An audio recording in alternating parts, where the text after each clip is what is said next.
And we are live. Yes, it is 5:42 p.m. here in Brisbane City. And we are live. Hey, hello. My name is Gerda. I'm a clinical psychologist by trade, and I'm a private practice success business coach and mentor these days, and I've been doing that for the last 4 years. Hey Jackie, how are you? How is things in Sydney? So great to have you. You're the first one joining me live. What I'm going to quickly do, please bear with me, Jackie, and everybody else joining, is to share this in my Facebook group, as I would love more people to hop on and join me. Let's say this live right now. Come join in. Come join in. Okay, so let's pop that on in there and let's see who else is going to join me. Hey Sarah, how are you going? How's things on your end of the world in Tassie, if I'm correct, right? In lovely Tasmania. Let me pop that on there. Yes. Okay. And I'm just popping this into my Facebook group. Then we're going to start talking about a very important topic today. Very important topic. For those that's already here live with me, please do let me know, how has your Monday been? I've surely had a very interesting one. Let me starting. Let's see if I can still type. Okay. Alrighty. Yes, I've had an interesting one. Not interesting, actually just pretty busy. Did the school drop off, went to the gym, came back, had breakfast. Had a meeting with my principal that started at 11, hopped on a live stream training that I attended at 12, back into a meeting with Chelsea, my principal, onto another Zoom call with a business consultant that we're dealing with for the practice, back into a meeting with Chelsea that went until what time? 4:30. Tutor came for my son, spent some time with him, and now I'm talking to you guys. Hey Nadine, welcome. So excited to have you on a live stream. If this is your first live stream with me live, do let me know in the comments or give me a love heart shower so that I do know that this is your first time here. Because I know it's not always easy for us to be live together, right? Because a lot of us as allied health professionals, of course, spend time in sessions with our clients. We might spend time in supervision with our team. We might spend time, doing consultations. So there's a lot of face-to-face work that we do during the course of the day. And although I planned to live stream earlier, I thought this might actually be a good time to potentially catch some people that can join me live. I know people like Nadine is in Western Australia. There's a bit of a time difference there. I am aware that it's at 5:45. It's probably like the witch hour in most households. Luckily, my kids had a big afternoon tea, so they will survive until dinner time comes around, which still needs to be prepared, by the way. So they're all good. So I know it might be busy time for the parents as well, but I just said I committed to myself to doing a live stream today, so I'm going to pitch up and I'm going to do it. So here I am. All right. So the topic of discussion today is time to admit the only person holding you back is you. But, maybe that's all I need to say. Maybe that's all you need to hear today. But I'm going to give you some context in terms of, what made me get to this thought. Now, as I said, a lot of you might still be doing clinical work, whether you do that half a day a week, 1 day a week, or even 4 or 5 days a week. Hey Monique, good to have you here live with me as well. I hope you had a fabulous Monday and that you got through your to-do list that I saw you had for today. So a lot of us do clinical work, and obviously as a psychologist, I've done lots and lots of clinical work. It's the reason why I became a psychologist, was to spend time one-on-one working with people, helping them to live the life they deserve. So generally what happens, when clients come in to see psychologists, and it might be very similar, of course, for other types of allied health professionals, right? People come in and you do like an intake assessment, and that might be a bit different for, depending on how you work. But basically the client comes in, tells you what's been going on, and you start to put together a bit of a case formulation, and you asking all these questions. And I would often find that when I'm doing that session one, that initial intake session, and clients start telling me about all their symptoms that they're having, my brain automatically starts to think, okay, that symptom, that's the solution. This symptom, I can teach you this intervention. That symptom requires this intervention. This thing, I can do that with it. Hey Kim, hey Emma, welcome. Thanks for joining. So my mind would start to immediately problem solve and would go, okay, this is the issues that this person has, and when you start, you really want, especially in private practice, where people are paying good money to see you, you want to give them something of value, right? If somebody comes into sessions, you want to give them a thing, a strategy, more than just talking, although we know that it's in the talking, through the downward arrow technique, through discussing all this stuff, depending on what type of therapy you does, that's where the gold is. That's the stuff that leads to long-term change. So we have that in the back of our mind. That's our ultimate goal. We also know that in order for clients to feel that this is going to be worth their time and effort to come to counseling, we want to give them something that they can feel empowered, so that when they leave, they can go, okay, yes, I've come in, I've got this thing that I can take with me, a tool. Maybe this might be the very first tool in their toolbox of skills that they can start to use, right? And it really creates a sense of empowerment, and it starts to, get rid of some of that helplessness that people often have when they come in and see us, because it's like, I don't know what to do.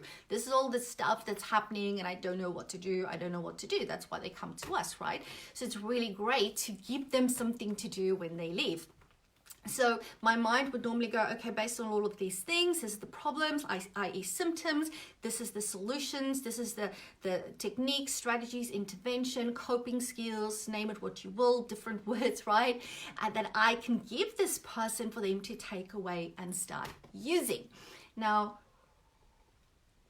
depending on the situation, I might give them something in session one, okay? If not in session one, I will give them a specific strategy to use in session two, depending on what's happening in session, right? But what often happens is the following. And if this has happened to you, let me know. Give me a love heart if this has happened to you, right?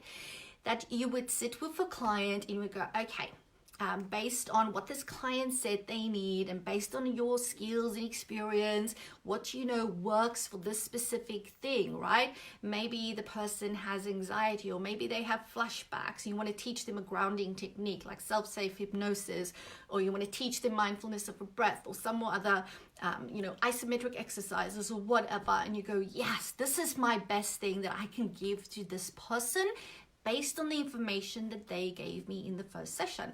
And then you start talking to the client about it, maybe giving some psychoeducation and, telling them, and then maybe demonstrating to them, maybe getting them to even do it in session with you. And, depending on clients, what often happens, yes, you're going to have those clients that's going to be 100% on board, going to go, yes, I'm going to do this.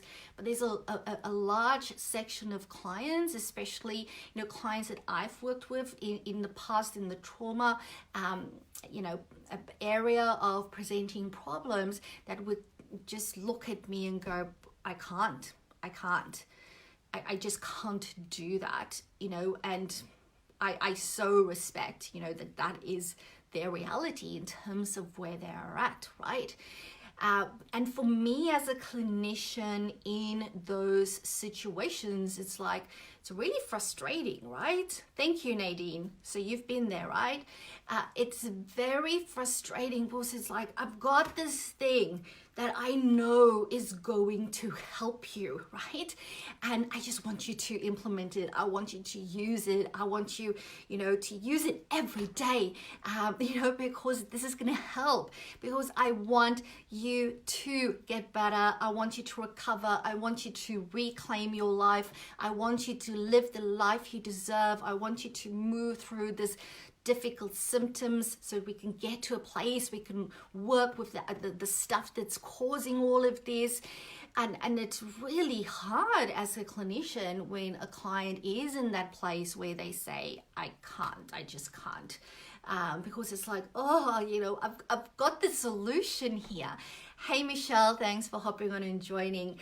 And as a psychologist, I have a lot of compassion for clients and a lot of empathy for what it is that they experience. And I always need to have a stern talking to myself, like on the inside, just go, Gerda, rein it in. I know you want the best for this person, but you need to move at the pace that the client is willing and able to move at, right? And of course, then that also becomes a focus of treatment, looking at that beliefs around I can't do this, I can't do that, and really highlighting to our clients, what is happening, what is the purpose of those beliefs, what impact is that having on their lives in terms of holding them back, stopping them from moving forward, that type of thing. And I'm telling that to you because I often draw connections between my experience as a psychologist, working with a clinical population, and I so loved that work. I still love it. It's why I still have my practices. My Logan Home practice here in Brisbane is a dedicated trauma practice. That's what we do there, right? But I always see those connections between what happens for people in the clinical population versus just what happens for people that might be outside of a traditional clinical population, right?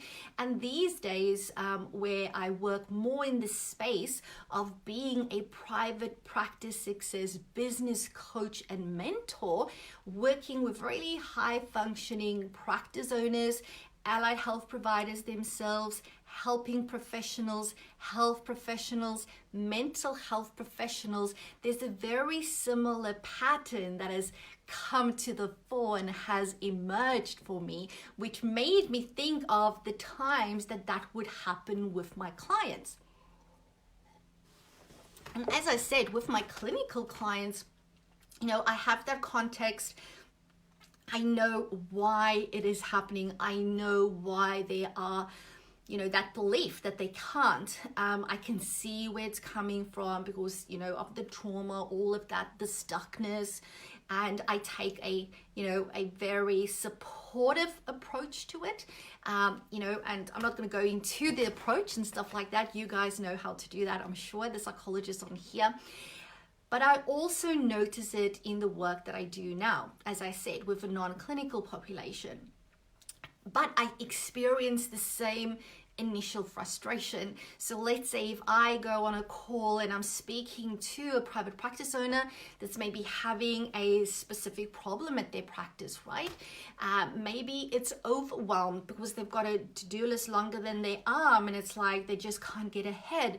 Maybe they've got staffing problems. Maybe they've got team problems where there's a really negative culture.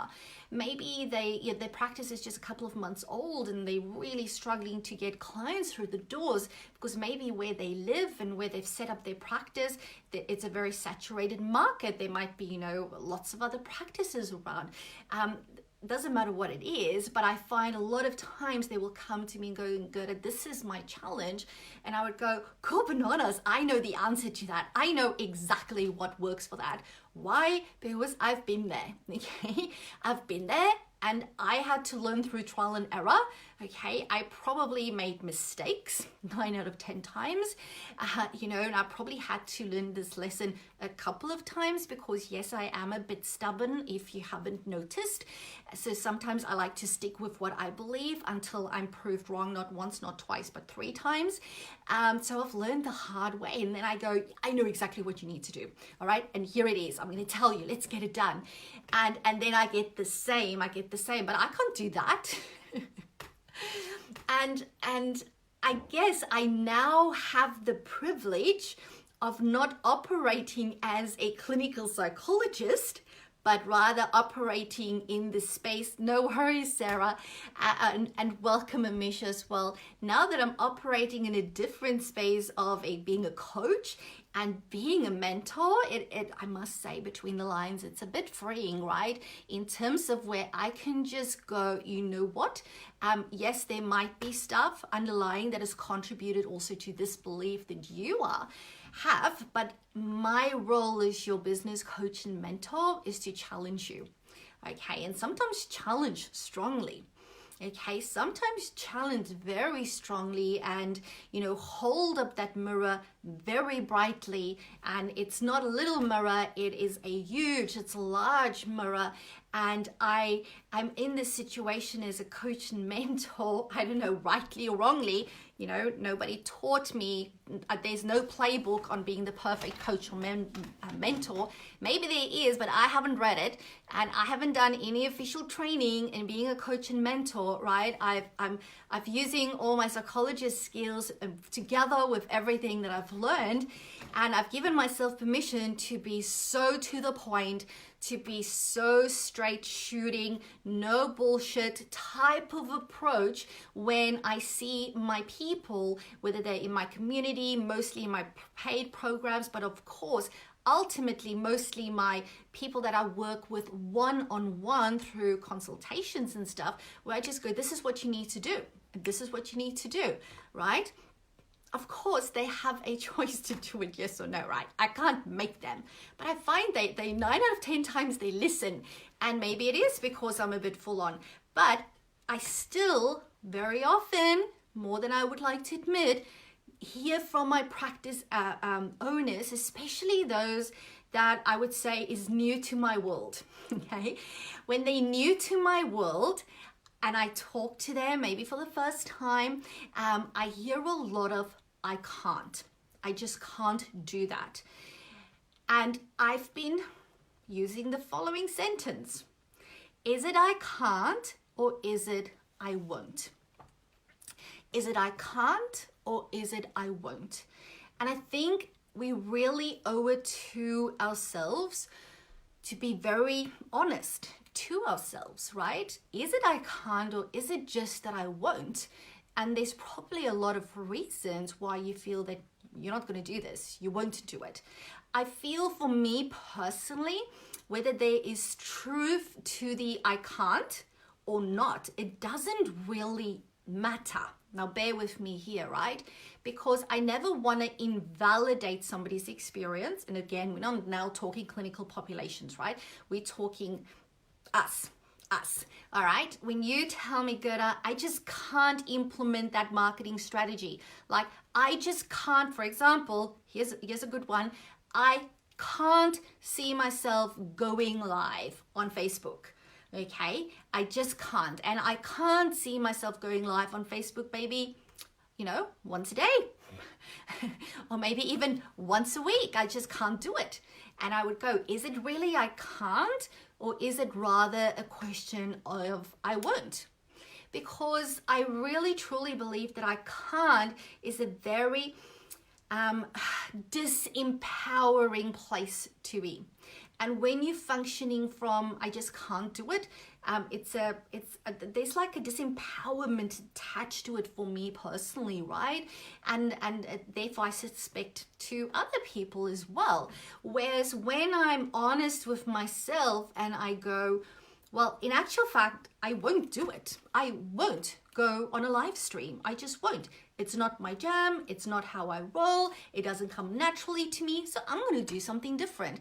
So, I think when you own your decisions, it's way more empowering, right? And you should be able to do what you want to do. It's about making aligned choices that fits with the way you think, the way you want to live your life, the stuff that you believe. But don't say the word I can't, because if that is a consistent part of your vocabulary, did I pronounce that correctly? It's gonna hold you back. And that's why the topic of this live stream is, it's time to admit the only person holding you back is you by saying, I can't. Instead, really think about it, because I can tell you 9 out of 10 times you can. You can actually do it. You're just choosing not to. And guess what? That's okay. That is perfectly okay, because it might be because you just don't want to, or you're not ready to, or whatever the reason is. But empower yourself more by just going, it's because I don't want to, or I won't. And the thing is, once you roll with that, once you actually accept the fact that it's not a matter of I can't, it is a matter of I won't, an interesting thing starts to happen. When there's that acceptance of that I'm owning this, that this is my choice, slowly but surely movement starts to happen. There's a shift that starts to happen, right? Now, one of the big icons that I get from group practice owners, but even solo practice owners as well, right, is they have this long list of stuff that they need to do. And I actually had this conversation with my principal today, relevant to somebody that she knows. We have this long list of stuff. And it's like, you speak to that person and you might go, let me help you with this. And then they go, no, I can't, this is not something that I can delegate. Or I speak to practice owners and go, how about you delegate this to one of your team members? Maybe to your receptionist. Is this something your husband or your sister or your best friend can help you with? And they go, I just can't do it. And I am sure that there must be situations that happens where it really is something like you can't because nobody else can do it.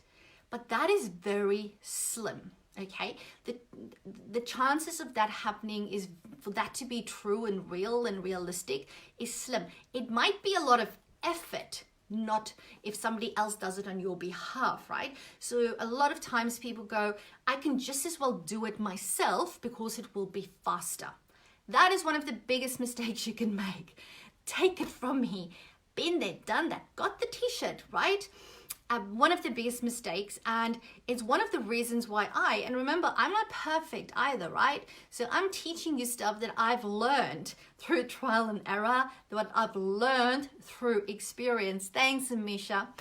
And that is, for me, if I could go back, I would hire my personal assistant 2 years before I actually did. She's now been with me for 18 months. It has been an amazing experience. I'm confident it will continue to be an amazing experience.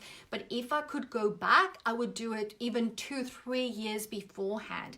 But I had similar thinking where I went, I can't just yet because the business is not making, sufficient money to pay another person. So that was in the early days of private practice success, because right from the start, I wanted to run it separately to my practices and to make sure that is a, financially viable business. Or I would go, I'm so busy. I've got all the stuff that I need to do, because when I just started the private practice success, I was still like half in the practice, half here in PPS doing what I do here. And I had so much stuff on, and it was just like, it's just going to waste my time. And I was so, what's the word? Not high strung, but it's like just like on the edge the whole time in terms of I need to do this stuff, I need to do this, I need to do this, I need to do this, that I just couldn't give myself an opportunity to step back and go, all right, something needs to change. This is not good. And looking back, and we all know hindsight is 2020, right? I so wish that right from the start, instead of saying I can't, I said I won't hire somebody right now until I'm good and ready. And I can guarantee you, I would have been good and ready way sooner if I actually moved away from the I can't thinking. Because I also had that other stuff going through my head of, yes, I've got all these things to do, but if I had to train up another person, it's going to take like 5 times the length of time, right? Which wasn't actually true at the end of the day. When I hired my PA, I actually committed to spending 3 months with her, okay? Just sitting, doing everything with her for her to basically shadow me, be my shadow, do things with me, learn from me. And it's the best 3 months that I've ever invested in my practice, in my business, and in my life in terms of the support that I'm now getting.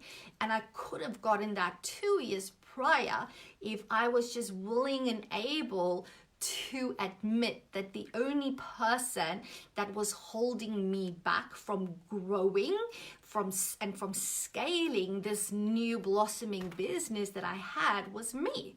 It was me, because I was stuck in I can't, right? Hey Robin, thanks for hopping on.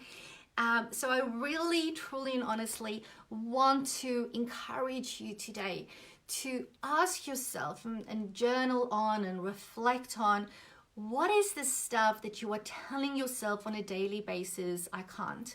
It is Monday. I am sure it's been a busy day, a hectic day. Maybe it's been a calmer day for you.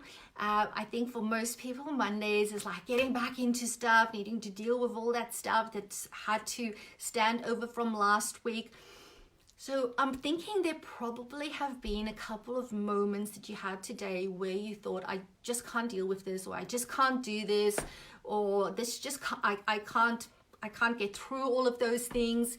I want you to journal on it, and then I want you to rewrite it and say, I won't do this. I won't do that. Whatever it is for you. Because I think it's really important to step out of the I can't into taking ownership for it, into going that, I'm going to take control by saying that it's because I can't feels like there's other external factors stopping me from doing this. Whereas I won't, it's really, I'm making this decision, which is way more empowered, and therefore I will decide what happens next. And once you sit with that, as I said, a shift starts to happen, right?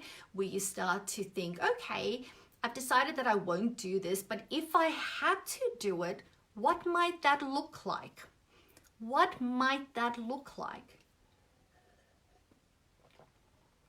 Jackie says, this morning when I was moving furniture, because I could focus to write a report. Yeah, I'm sure it happened, right? Thanks for sharing that, Jackie. Because we want to start that reframe, right? From I won't to if I were to do it, couldn't focus. I hear you, couldn't focus. Yes, so instead of saying I can't focus, you go, I won't focus right now, so let me do something else. All right, and have a productive start to my morning, because the fact of the matter is, otherwise you just procrastinate, right? Then that starts to happen, and you don't want that to happen. You want to be productive. So when you move from I can't to I won't, into that place of empowerment, moving out of this helpless, almost learned helplessness type of thinking, right? Into a bit of more learned optimism, to use Seligman's terms. Martin Seligman, of course, is he not the founder or the father of optimistic thinking? I don't know. To take that control for yourself and then go, okay, I've admitted I won't, but if I were to do this, what could that look like? If I were to do this, what would I need in terms of resources? If I were to do this, how could I make this happen? And can you see that actually stepping out of I can't into I won't then slowly starts to open up options. It starts to open up new ways of thinking about this thing that you think you can't do, or that you think just can't be done. I'm telling you it works. Telling you it works, but you need to do this last part, right? And work through it. All right. Everybody that is on here right now, I'll just check the laptop as well. Let me know if you've got any questions for me. Okay. Any questions? Also, if you, Jackie says, Gerda, can you please put these journal prompts in the comments? I am happy to do that. Happy to do that, Jackie. What a great suggestion. Most certainly. Then also, if you are watching the replay, what helps me to know that you have been here watching the replay is just make a comment that says #replay, which means I will get a notification, and then I can come back and check who's had a look and a watch and a listen. And of course, if you've got questions, pop it in down in the comments and I will come back and answer it for you. Alrighty, and Jackie, most certainly I will put those journal prompts in for you guys. All right, so it seems like I'm off to go make some Monday night dinner for my family. We'll have to go see what is in the fridge and what's available. Jackie Zach and said will help me get stuff done. Well, then I'm happy. That will make me very happy, Jackie. It's my absolute pleasure. All right, everybody, thank you so much for those, especially that has joined me live. It's always so much better when I have somebody here that I'm actually talking to. So have a fabulous night, a fabulous week, and remember, as always, all you need to do is say yes to your very own ultimate level 5 private practice. I'll speak to you soon. Bye for now.